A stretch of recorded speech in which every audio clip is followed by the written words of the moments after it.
કોન્સ્ટેબલને જ સસ્પેન્ડ કર્યા, એસપીની ભૂમિકાનું શું, ઉચ્ચ અધિકારીઓની ભૂમિકાનું શું? અને પોલીસને ઊભી પૂંછડીએ દોડાઈ હતી. પોલીસ ભાગી ગઈ પોતાનો જીવ બચાવવા માટે. પોલીસને ખરેખર સિંઘમ બનવાની ત્યારે જરૂર હતી. ટોળું જોઈને ભાગી ગઈ. ભાગે એ ભાયડા એવું વિચારતી હશે પોલીસ, કારણ કે એમાં ભાગવું જ પડે. ના ભાગે તો પેલા આરોપીઓ ઠપકારે. ઉચ્ચ અધિકારીઓનો ભોગ નથી લેવાતો.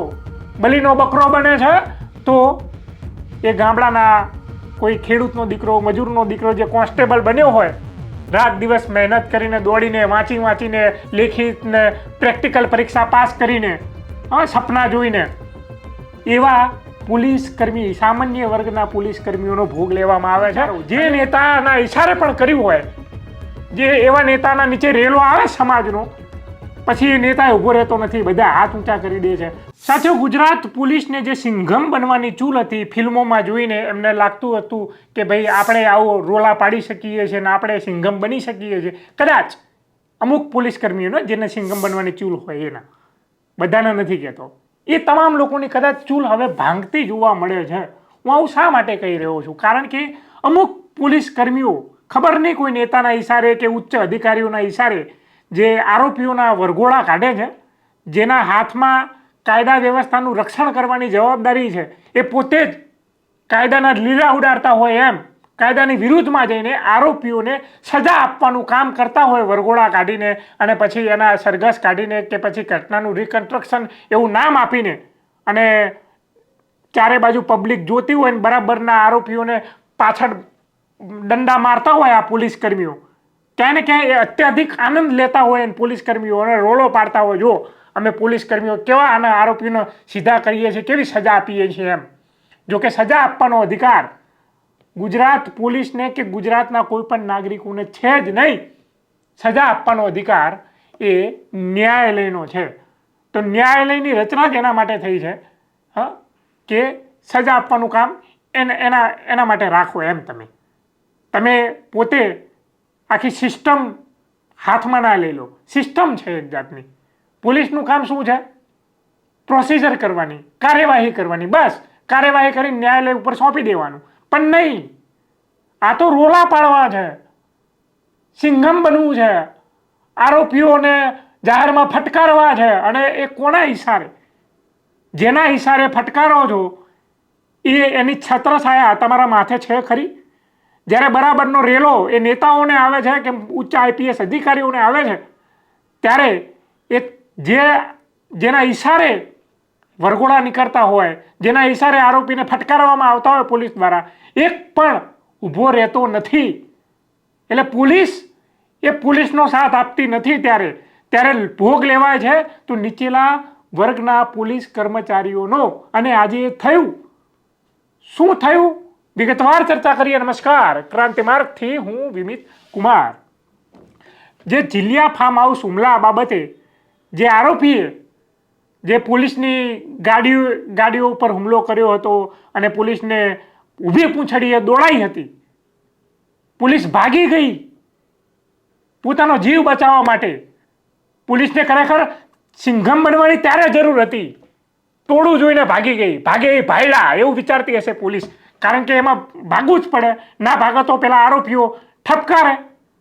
એટલે પોલીસની જવાબદારીનું નિર્વહન એ જ્યારે પરિસ્થિતિ એવી હતી ત્યારે કરવાનું હતું. સિંઘમ એવી રીતે ના બનાવે. સિંઘમ બનવું હોય તો પરિસ્થિતિનો સામનો કરવો પડે.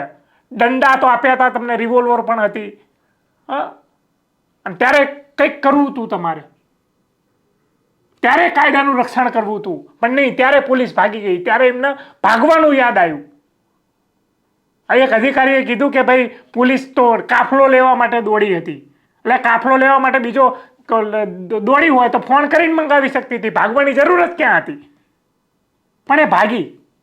અને ત્યારબાદ જે બીજા દિવસે આરોપીઓને પકડીને સડાચોક જાહેરમાં એમનો જે સરઘસ કાઢવામાં આવ્યું, ઘટનાનું રિકન્સ્ટ્રક્શન કરવામાં આવ્યું, ત્યારે 18 જેટલા આરોપીઓના દોરડા બાંધીને જાહેરમાં બધાની વચ્ચે આ પોલીસે ઠપકાર્યા, એમના વાહા ઉજાડી દીધા. બરાબરની લાકડીઓ મારી. અમે બિચારી એક મહિલા પોલીસ કર્મચારીને મેં લાકડી વાગી ગઈ એમ. એમના જ પોલીસ કર્મચારી દ્વારા એવો વિડીયો પણ વાયરલ થયો. પણ બરાબરના એ આરોપીઓને ઠપકાર્યા.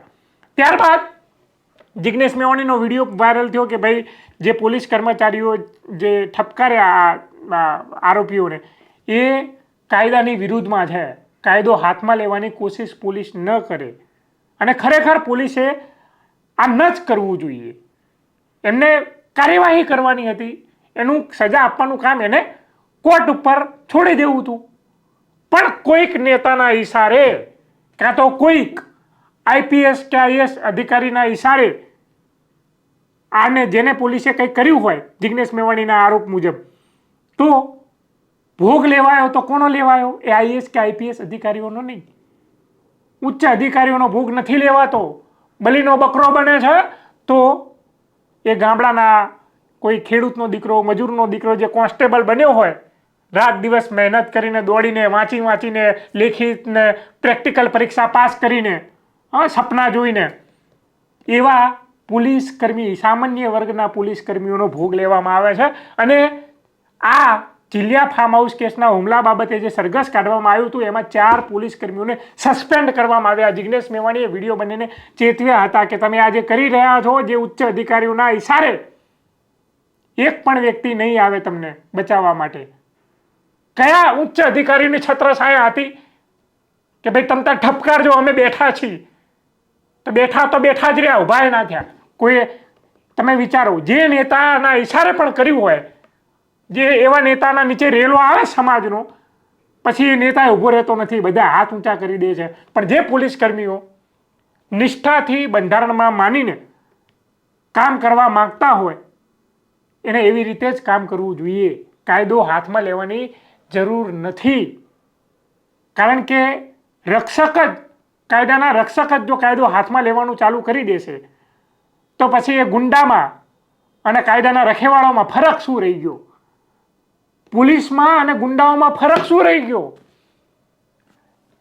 જે આરોપીઓ હતા ક્ષત્રિય ઠાકોર સમાજના, એમના જે સમાજે ક્યાંય ને ક્યાંય એ સરકાર સમક્ષ માગણી કરી કે ભાઈ આ જે થયું છે એ ખોટું થયું છે, આરોપીઓને આવી રીતે ન મારવા જોઈએ, એને ગમે તેવા ખૂંખાર આરોપી પણ કેમ ના હોય, કાયદાથી વધુ સજા ના થવી જોઈએ અને સજા કરવાનો અધિકાર આ પોલીસને નથી.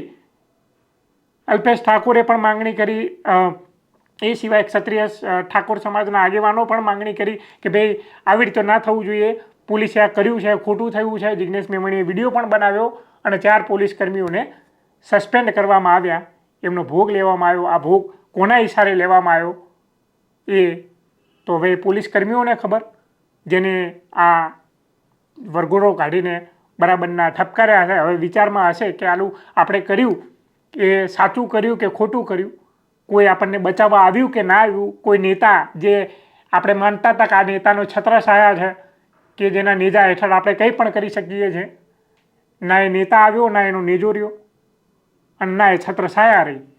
તો આવી રીતે સસ્પેન્ડ થયા છે જિગ્નેશ મેવાણીએ. એ બાદ જે નિવેદન આપ્યું છે સસ્પેન્ડ થયા બાદ તમે સાંભળી શકો.